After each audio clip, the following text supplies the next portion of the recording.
Once again, good afternoon. My name is Jonathan Green. Many people call me Jay Green or just Jonathan.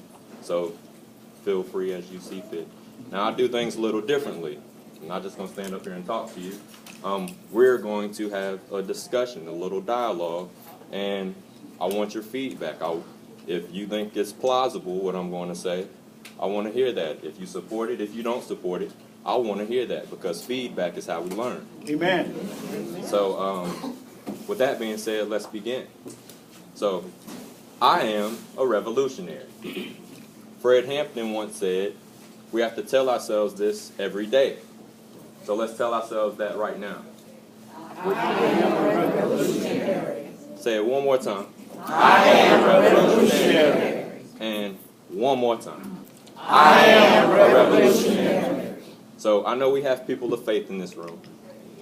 And I want to know who once said, Pharaoh, Pharaoh, let my people go.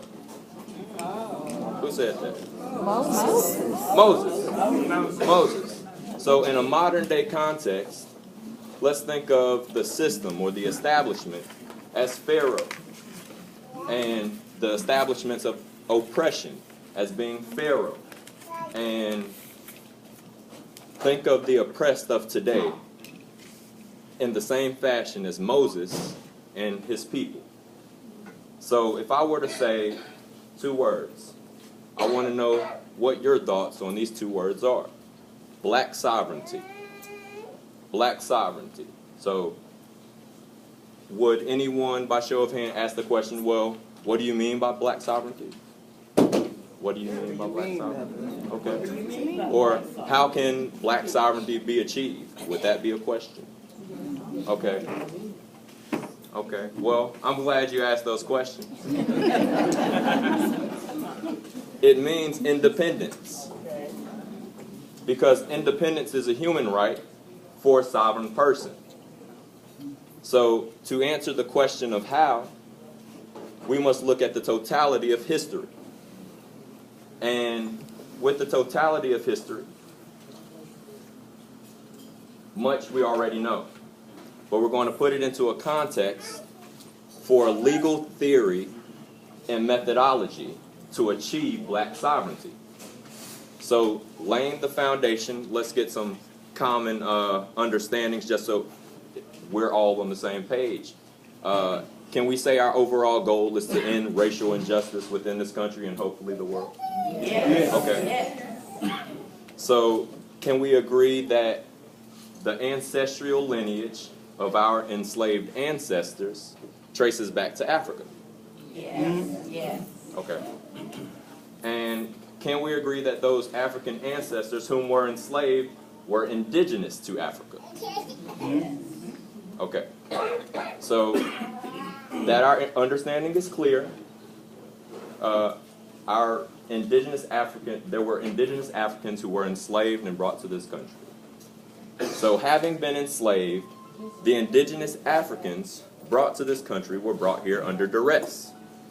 Now, duress is a legal term where in the law, duress occurs when a person is compelled to act or do something or not do something or not act out of threat of death to themselves or a family member. Or it doesn't have to be death. It could be immediate harm, imminent harm, something that's going to happen right then and there. Can we agree that that happened throughout history? Yes. Okay. So under this theory, indigenous African ancestors whom were enslaved never lost their indigenous status before being brought to this country, because duress comes with being enslaved. So there's another term I want us to be familiar with. Stockholm Syndrome. Is anyone familiar with that?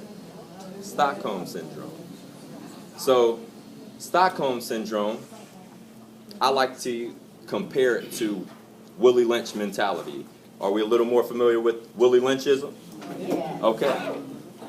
So Stockholm Syndrome is a term deemed by the American Psychological Association saying that a person It's actually a psychological phenomenon.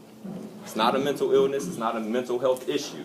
It's a phenomenon that happens psychologically when a person who has been kidnapped or oppressed starts to get feelings for their kidnapper or their oppressor.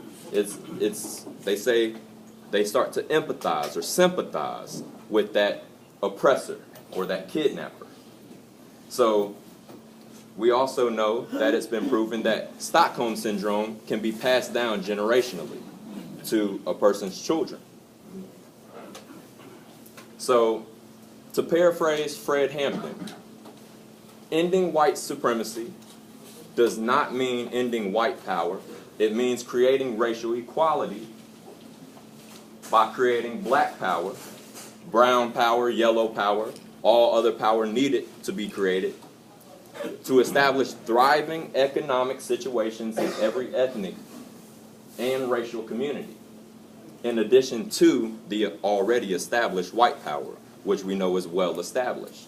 So it's simply bringing up the other races for there to be true equality, and that's on all levels, from economically, socially, and all aspects. But I know you're still wondering, well, it sounds good, but how? How? We'll get to that. But right now, I want to say all power to the people. I am a revolutionary.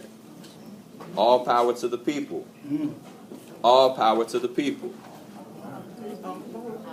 We are the people. We have the power. We are revolutionaries. We must effect change in the establishment of every unjust institution in this society. Benjamin Franklin, an author of the Declaration of Independence, one of this country's founding fathers, once said, "Any society that will give up a little liberty to gain a little security will deserve neither and lose both." I'm not sure if you understand the gravity of that statement right there. A society who's willing to give up a little liberty or freedom for a little security or safety. Hey, make me safe and I'll give you this freedom of mine that I already have. Okay, if that is your mentality, then the government, the establishment, will make you safe, but in doing so, if they made us safe by placing us all in this room, are we safe right now? But do we have our liberty to leave? We're safe right now. We're safe in this room, but we may not have the liberty to leave because we want safety instead of our liberty to come and go. So that is why that is so dangerous. We have to be aware of these things. But additionally, the Declaration of Independence states all men are created equal. More so in this day and age, all people are created equal and are endowed by their Creator with certain unalienable rights, that among these are life, liberty, and the pursuit of happiness. What a wonderful way of thinking. But how can I pursue happiness if I'm not given the liberty or the freedom to live my life?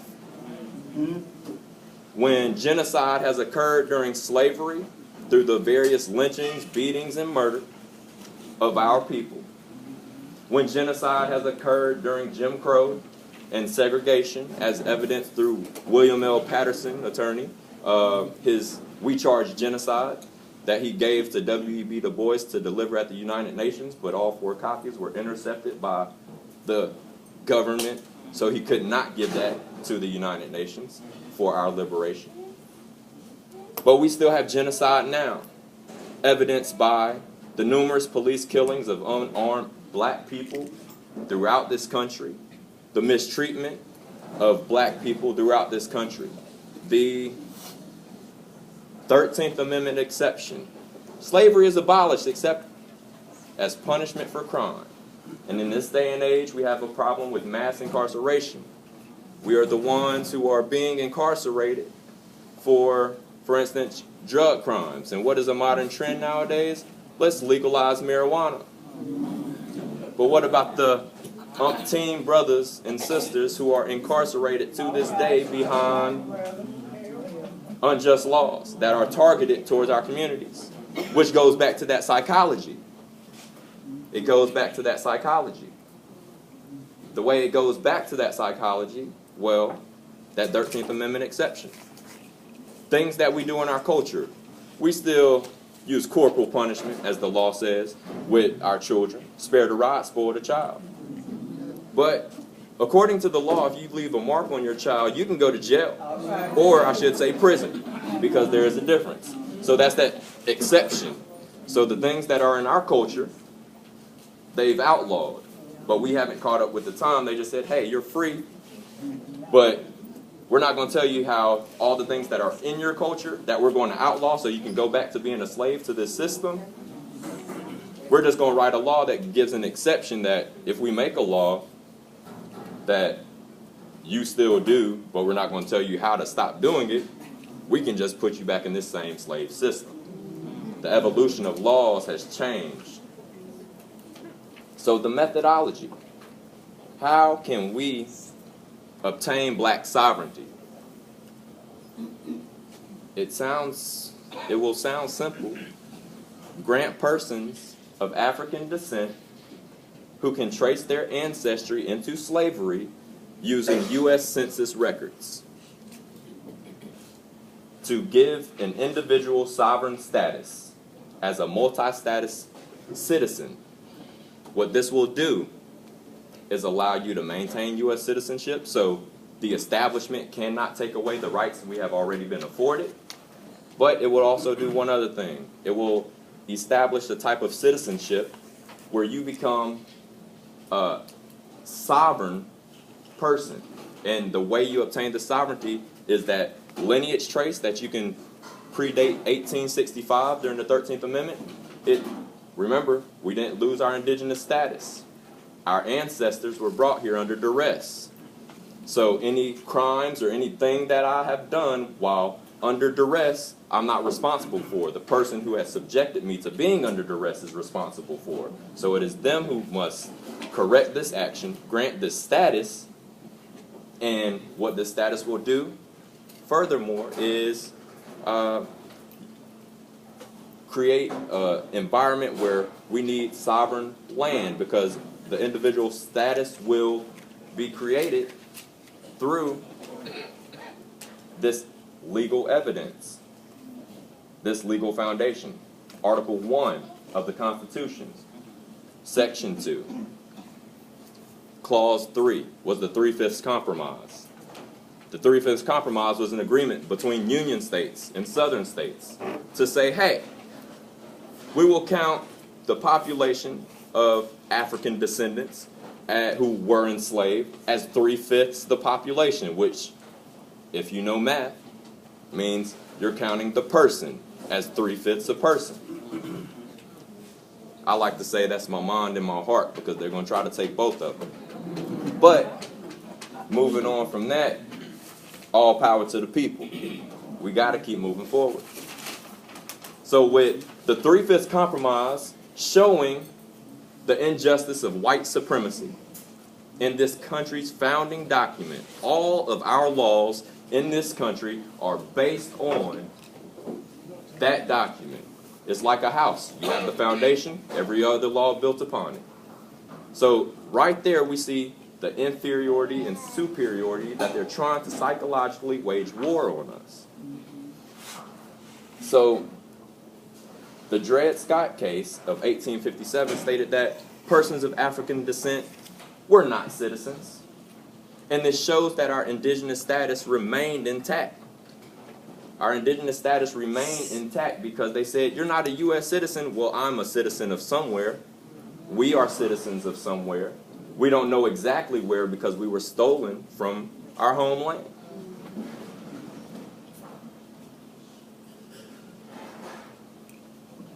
My apologies. All right.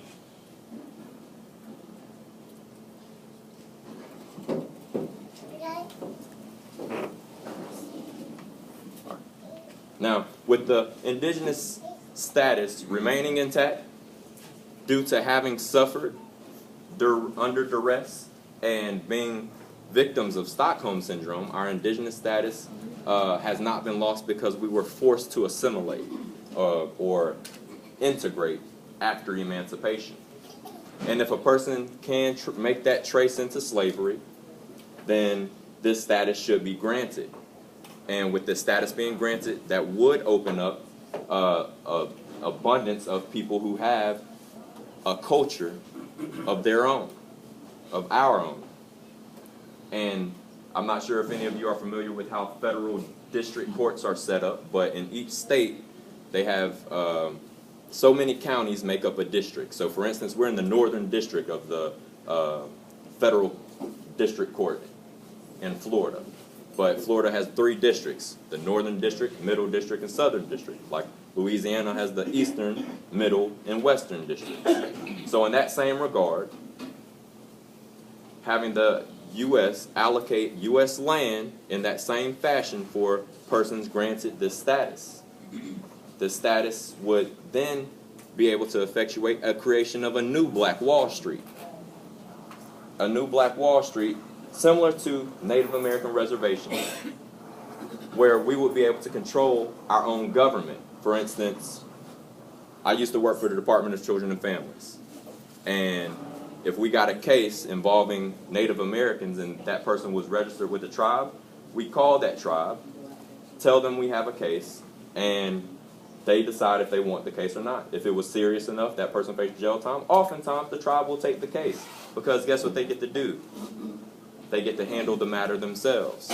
So if we had our own land and our own system of government to be able to govern ourselves, then if someone were to use corporal punishment on their child, then we can look into the severity of it, see what's in our culture, see what we can do for the safety of that child and our spiritual beliefs in sparing the rod, spoiling the child.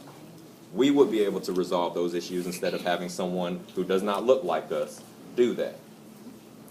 In addition to that, we would be able to create our own law enforcement to protect ourselves and defend against, for instance, Tulsa, Oklahoma was bombed. We will be able to create our own police force like the Native Americans have, the Department of the Interior and Indian Affairs. That way we can control our own people who want to be those community policing, and they look like us. And we can protect against those unlawful attacks as well. We can reduce the amount of money allocated towards incarcerating people and effectuate laws to stop the war on drugs and mass incarceration. We can create educational programs on this land for schools, for all levels, no matter what age, free to our sovereign citizens, teaching literacy and even more so, also, well, in addition to financial literacy, and teach business and relevant life skills along with formalized education, which we would be allowed to create. So essentially creating a pipeline of Black sovereign grade schools to HBCUs. We would be able to create our own banking and economics. For instance, a colleague of mine told me it takes $250,000 to start a credit union, which is owned by the people, which in the banking industry is not that much, considering the power of the black dollar. We've seen what, for instance, the movie Black Panther has done in its few weeks being open. If that doesn't show you the power of the black dollar, I don't know what will. But if we control our own economics and we have this sovereign land, for instance, we can back our banking system up with silver and actually have a material to back up this currency. There's also cryptocurrency, which is a new age that will thrive, but we would be able to create our own cryptocurrency and be a meaningful force within this country and the world. And it will be a pathway to liberation for other persons of color, countries of color, who are oppressed by European colonization. Now, another thing this land would do, if we had sovereign land being granted this individual sovereign status, we would be allowed to live on this land, essentially free. But the price of paying to live on that land, whatever your given profession is, volunteer 20 hours a month, for example, to stay on that land. For instance, if you're an educator, tutor, mentor children, and educate for 20 hours a month in addition to what you already do, just to stay on that land where your housing is taken care of, your food, health care, and all human necessities and human rights would be afforded. So, since you are maintaining U.S. citizenship, you would still be able to go into U.S. territory to conduct your livelihood, but you would essentially be making more wealth, creating more wealth, because you would not have the burdens of paying a mortgage or a rent, because that will be taken care of for those 20 hours you donate of time a month. And that would also result in a creation of those buildings using renewable resources to be able to, for instance, use solar panels on all buildings. Did you know that if you have a solar panel on a building, that you kick back so much energy, the power company will actually write you a check if you ever moved off that land? And you generate so money, it's several $1,000s depending on how long you live. But if that is our land that we are deemed as ours, we're not moving off the land. And if some instance we were forced off that land, when we move off, if we have a solar panel or solar panels on all buildings on our territory, the power company would owe us beyond measure. And we would be able to buy back that land instantly. But still, how? This is a legal theory and methodology, so it would take place in the courts. And the way to do so, to create standing, is those U.S. Census records. Finding that ancestry of just predating 1865, you would be able to then see essentially who was the slave-owning family. And you would be able to sue them and hopefully enjoin the U.S. for sanctioning those laws that allowed us to be enslaved. Questions? Wow. That was a wealth of information. Yes, ma'am. Have we started this process in any form? I mean, I can tell you did a lot of studying. Yes, ma'am. And been through a good thought pattern. How far have you processed towards this society? Okay, so as far, the question is, how far have we progressed towards this society, if any? Well, the thing is, this right here is progress, because what it's going to take is a grassroots movement. It is all power to the people, truly. This is not something that is going to be won overnight. It is something that with educating ourselves. For instance, I know I was very wordy today, and I said a lot of them. However, you using your voice, the power in which you have to say, hey, there's this young brother out here, he's talking about liberation of us. We can stop all the nonsense regarding us. Let's just for a second come listen to this brother and see if what he's speaking has any truth to power. And let's see if when that truth to power starts to begin to come to fruition, if this is something that's going to scare the establishment. If it scares the establishment, that means it can be achieved. And I guarantee if the establishment knew we were sitting here talking about this right now, they would be monitoring some things. But we're not worrying about them. We're worrying about liberation of our people, because it's long overdue. We've been fighting this fight since slavery, Jim Crow, post-Jim Crow. Things supposed to change after Brown v. Board. The goal of the Brown v. Board of Education was not integration. It was, if you're going to have separate but equal, let things be truly equal. So, what's that goal of equality? If white power is already established, well, let's create black power. Let's create brown power. Let's create yellow power. Let's create all the powers necessary for people to have power, economically, socially, morally, and just as a people? I hope I answered your question. Yeah. Yeah, that is, Yes, ma'am.